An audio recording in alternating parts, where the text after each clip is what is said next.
My name is Rachel Morgan. I'm 33 years old, and this is the story of how my family abandoned my mom on her deathbed because she couldn't help their careers anymore, and how her secret letter turned me, the so-called emotional disappointment, into the one person who could take everything they thought they owned. If you enjoy real-life stories like mine, don't forget to hit that subscribe button so you don't miss what happens next. 3 months ago, I sat alone in a hospital room in St. Luke's Medical Center in Dallas, holding my mother's hand as she died. Just me. No crowd, no flowers with our family name on them, no loud, important relatives, which would be sad in any family. In mine, it was damning. The Morgans are real estate royalty in Dallas. Morgan Urban Development has its name on towers, shopping centers, luxury condos. My grandfather started with a couple of rentals, my dad turned it into a regional empire, and after he died, my mom stepped in and ran it like a queen. My brother Derek is 39, the golden child and CEO. You've probably seen someone like him on the news. Navy suit, perfect hair, megawatt smile. Developers love him. Politicians pose with him. My sister Olivia is 36 and runs the hospitality and branding side. Boutique hotels, rooftop bars, flashy lounges with $18 cocktails and skyline views. She basically turned our last name into an Instagram aesthetic. And then there's me, Rachel, the social worker. The Morgan who lives in a one-bedroom apartment with peeling paint, drives a 12-year-old Honda, and spends her days helping tenants fight evictions. In my family, that makes me the soft-hearted one, the one who doesn't understand how the world really works. So when my mom, Eleanor, landed in the hospital for the 3rd time with heart failure, everyone assumed the room would be packed with important Morgans. Instead, she had me. She lay propped up against stiff hospital pillows, oxygen tube taped to her cheeks, skin thin and nearly translucent. The TV played some home renovation show on mute. Machines beeped softly. "Ray," she whispered. "You still here?" "Yeah, Mom, I'm here." She tried to smile. "Good. Where's Derek?" Derek had texted the family group chat earlier that day. "Derek, on a plane to Houston. Tower deal can't wait. Keep me posted on Mom." Olivia hadn't texted at all. She'd posted a story of herself at a ribbon-cutting event for a new Morgan rooftop bar. Red dress, giant ceremonial scissors, captioned, "Opening another piece of the future. Skyline Lounge." I swallowed. He's working on that tower deal," I said carefully. "Of course he is," she murmured. The nurse on duty, a woman in her 50s named Nora, walked in to check my mom's vitals. She glanced from the monitors to me, then reached into her scrub pocket and pulled out a cream-colored envelope. It had my name on it, written in my mother's dark blue fountain pen ink.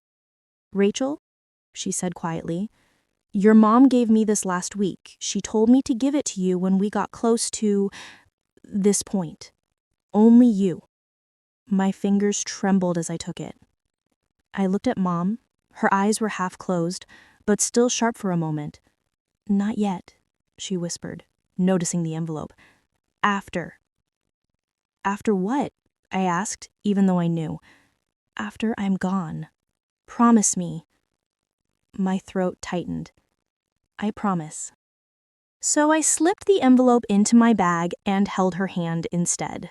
That promise is the only reason I didn't know in that moment just how much power she was leaving me. If you've ever been the odd one out in your own family, you'll understand what I'm about to say. My place in the Morgan hierarchy was established long before that hospital room. It was crystal clear at Christmas 2 years before Mom died. Every year, we held a big family Christmas that was basically a networking event with a tree. That year, it was at one of Derek's new mixed-use developments in downtown Dallas. Glass walls, ice rink in the courtyard, everything over-designed and underfed.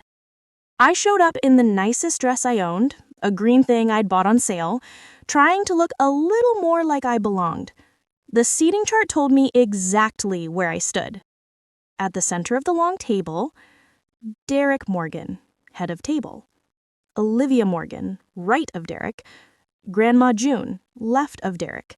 Then investors, partners, well-connected cousins, a cluster of names everyone in the room recognized and respected. I followed the place cards down the length of the table, past the gleaming centerpieces and polished silverware, all the way to the end. Rachel Morgan, community outreach. Not even social worker, just something vague and soft. And my end of the table? That's where they'd place the staff's kids and the couple of random guests who didn't fit anywhere else.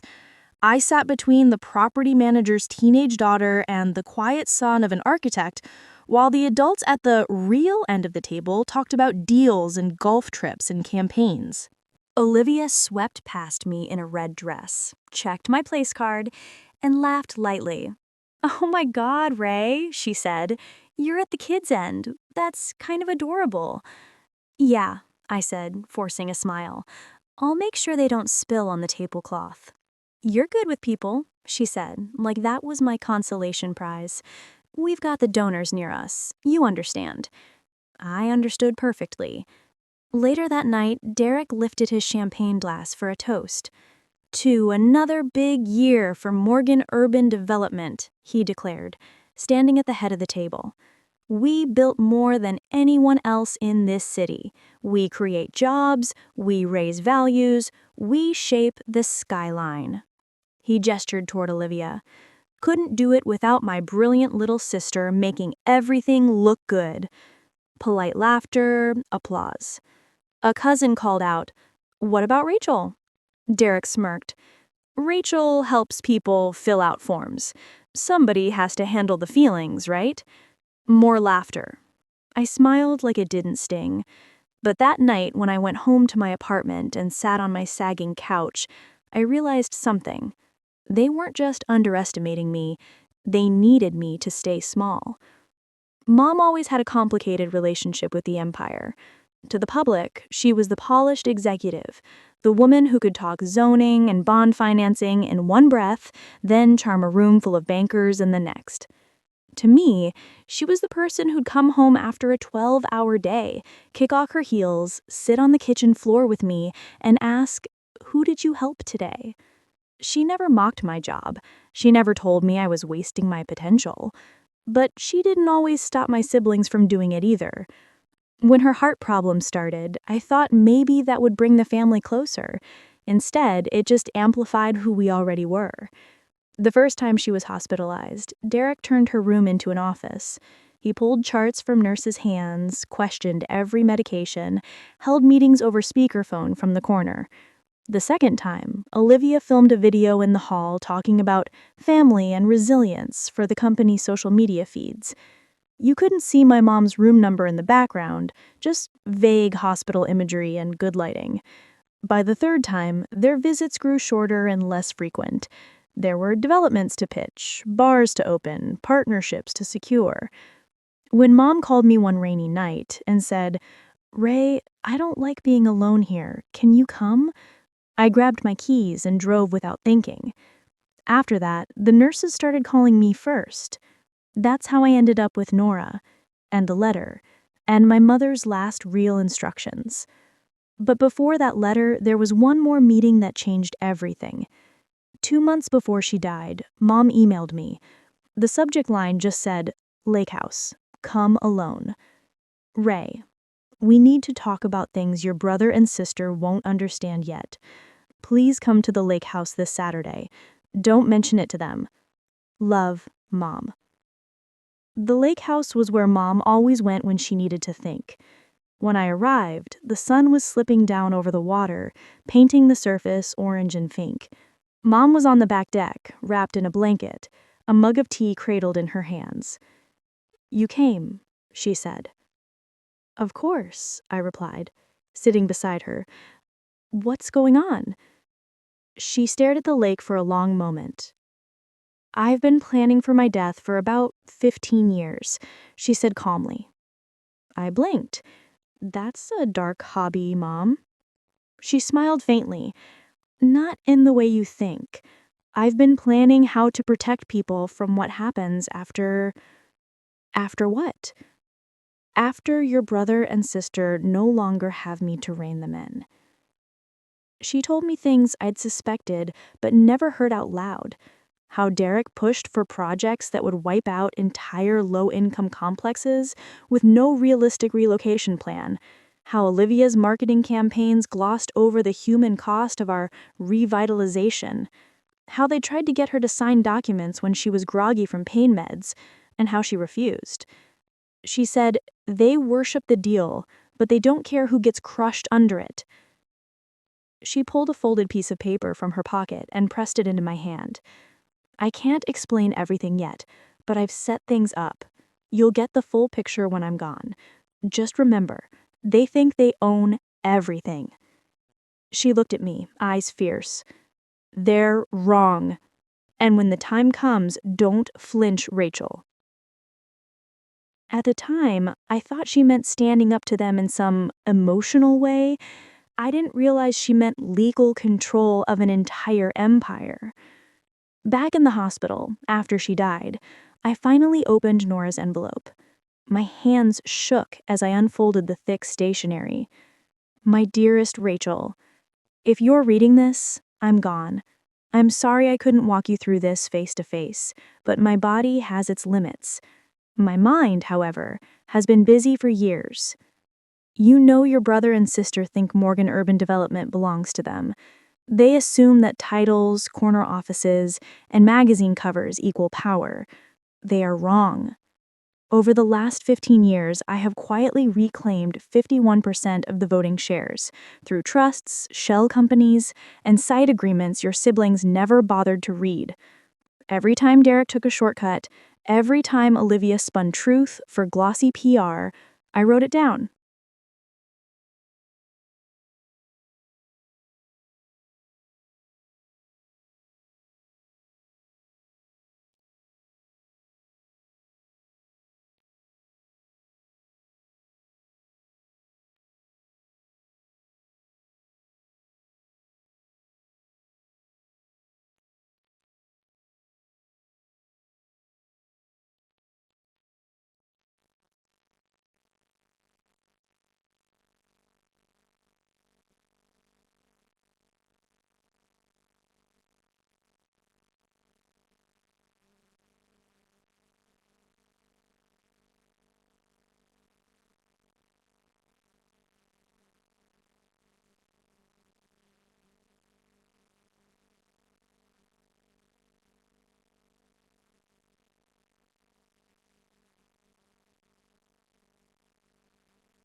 The will reading was held in the main conference room on the 27th floor at Morgan Urban Development Headquarters.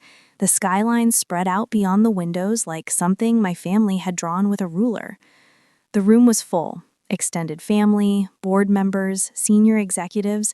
Derek stood at the head of the table, radiating ownership. Olivia sat to his right, phone face down, but close. When I walked in, a few people gave me polite nods, the same way you acknowledge support staff. "You're late," Derek said. "By 2 minutes," I replied. He smiled thinly. "Punctuality is a skill, Ray, but I guess they don't teach that in social work." Some chuckled. Same old script. I took a seat near the middle, not at his end and not banished to the fringes. Samuel started with the personal items, the house, the charities. Derek checked his watch more than once. Then Samuel pulled out a sealed envelope with my mother's handwriting. "Now we'll address ownership and control of Morgan Urban Development," he said. "There is a supplemental document attached to the will, written and signed by Eleanor 6 months before her first hospitalization." 6 months, Olivia cut in. "She wasn't even sick then." "Correct," Samuel said. "She was of sound mind and body." He opened the envelope. In her own words, he read, and I quote, "Derek and Olivia believe leadership is measured in glossy spreads and groundbreaking ceremonies. They are wrong. Leadership is measured by who you protect when there's nothing in it for you." A soft murmur rippled through the room. Derek stiffened. "Over the past 15 years, I have quietly reclaimed 51% of the voting shares of Morgan Urban Development. Upon my death, those shares transfer to the Rachel G. Morgan Trust, with Rachel as sole controlling trustee." The silence that followed was almost physical. I could feel every eye in the room snap toward me. Derek recovered first. "No," he said, laughing once, sharply. "No, she wouldn't do that. Rachel doesn't know anything about running a company like this. She's emotional. This has to be a mistake." "It isn't," Samuel said. "We have documentation for every share transfer, every legal step. Your mother was extremely thorough." Olivia leaned in, eyes blazing. "You must have pressured her," she hissed at me. "You guilted her with your sob stories. You and your tenants and your sad little legal clinics." "I didn't know about any of this until after she died. She never talked to me about the details." Derek stepped closer, lowering his voice like he could intimidate me into compliance. "Listen," he said, "we can fix this. You sign over the voting rights to me and Olivia, and we'll make sure you're comfortable for life. You can play charity princess, and we'll pay for it. Everyone wins." I thought of my mom's letter, of the people threatened by projects like Grove Heights, of how many times I'd kept quiet to keep the peace. And for the first time, I didn't flinch. "No," I said. His eyes widened. "No? I'm not signing anything over," I said louder this time. "Mom knew exactly what she was doing. She didn't trust you not to bulldoze everything in the name of profit." "You don't understand the stakes," Derek snapped. "Oh, I do," I said. 600 affordable units at Grove Heights alone. Seniors, families, disabled tenants, gone. So you can build luxury lofts and a yoga studio." His jaw clenched. That project would have raised property values across the board. "At the cost of people's lives," I said. Before he could respond, the door opened. Councilwoman Anna Torres walked in, followed by Jonathan Webb, our former CFO, carrying a fat stack of folders. "What is she doing here?" Derek demanded. "She's here because your mother invited her," Samuel said calmly. "And Mr. Webb is here because he's a named party in the supplemental documents." Anna looked directly at Derek. "I trusted your mother," she said. "She told me to keep an eye on certain projects. Grove Heights was one of them." Jonathan laid the folders on the table. Papers spilled out. Emails, spreadsheets, side agreements. "It's all here." Eleanor's face went pale. "This is a setup," she gasped. "This is insurance," Anna said. "Insurance against exactly what you were planning to do." Samuel turned back to me. "Rachel, as controlling trustee, you have the legal authority to block projects, change leadership, and reorient the company. The question is, what do you want to do?" I looked around the room, at the board members who'd rubber-stamped projects, at cousins who'd laughed when Derek made jokes at my expense, at executives who'd benefited from deals that hurt people I'd sat across from in cramped legal clinics. My heart was pounding, but for once it wasn't with fear. "Here's what's going to happen," I said. You could have heard a pin drop. "First," I said, "Grove Heights is canceled, effective immediately. We're withdrawing all applications, all proposals. There will be no development there that displaces current residents without a realistic, affordable relocation plan they agree to." "You can't just cancel a project like that big," Derek exploded. "We have investors, contracts." "Then renegotiate," I said. "Find projects that don't require demolishing people's lives. If your investors aren't interested in that, they're welcome to take their money elsewhere." "You're destroying shareholder value," Olivia said. "I'm protecting it," I replied, "from lawsuits, protests, and a public scandal when all of that," I nodded at Jonathan's folders, "becomes evidence." A couple of board members shifted uncomfortably. One of them coughed and muttered, "She's not wrong." "Second," I continued, "we're creating a community advisory council with actual power, veto rights over high-impact projects. Half the seats will be filled by residents directly affected by our developments." "That's madness," Derek snapped. "You're handing the steering wheel to people who don't understand business." "I'm giving a voice to people who understand the consequences. That's what's been missing." "Third, we're bringing in independent auditors. Every major project, every side agreement, every partnership, out in the open, or it doesn't happen." "You're turning this into a charity," Olivia said. "No," I said. "I'm turning it into a company that can look itself in the mirror." Derek looked at me like he didn't recognize me. "Mom ruined you," he said quietly, "filled your head with guilt and fairy tales." I met his eyes. "No," I said.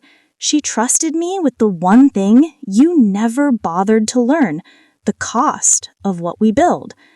I'd love to say everyone saw the light and we became a reformed, loving, socially conscious real estate family by the end of that week. We didn't. Derek threatened to sue, then discovered every lawyer he talked to said the same thing. The trust was ironclad. He still runs day-to-day operations, but under a very different set of rules. Olivia tried to frame herself as the betrayed sibling on social media. That didn't go as planned when journalists started asking questions and the Grove Heights documents started floating around. Some board members resigned. Others stayed. Curious. Investors grumbled, but many quietly admitted they didn't want their names attached to eviction headlines anyway. The first meeting of the Community Advisory Council was held in a community center gymnasium, with flickering lights and a faint smell of bleach. The residents looked at me like they expected the worst. I didn't blame them. "The Grove Heights project is canceled," I told them. "There will be no mass eviction. We're going back to the drawing board with you in the room if you're willing." Some arms stayed crossed, some faces stayed angry. But a few people leaned forward. A few asked careful questions. Trust doesn't rebuild overnight, but that night, for the first time, the name Morgan was followed by something other than curses in that room. Derek and I barely speak now outside of necessary meetings. When we do, it's clipped and cold. With Olivia, it's more complicated. She showed up at my apartment once, red-eyed, makeup smeared. "You could have taken the money," she said, staring at my second-hand couch, "signed over the shares, walked away rich." "Why didn't you do that?" "Because I'd have to live in this city, drive past buildings with our name on them, knowing what we did to people to get them. I'd rather pay my rent and sleep at night." She didn't say she agreed, But a month later, she pitched a new brand line for the company, building a city that leaves fewer people behind. Cheesy, sure, but it was the first time those words ever came from someone other than me. Sometimes, late at night, I drive out to the lake house. The foundation that owns it now uses it for grief retreats, just like Mom planned. If it's empty, they let me sit on the deck. I unfold her letter again, even though I haven't memorized. You always stayed, Rachel. Now it's your turn to decide who stays in the room. In the end, that's what this story is about. My family abandoned my mom on her deathbed because she wasn't useful to them anymore. I stayed, and she saw me. She saw my softness for what it really was, a backbone that bends toward people, not profit. If you've grown up being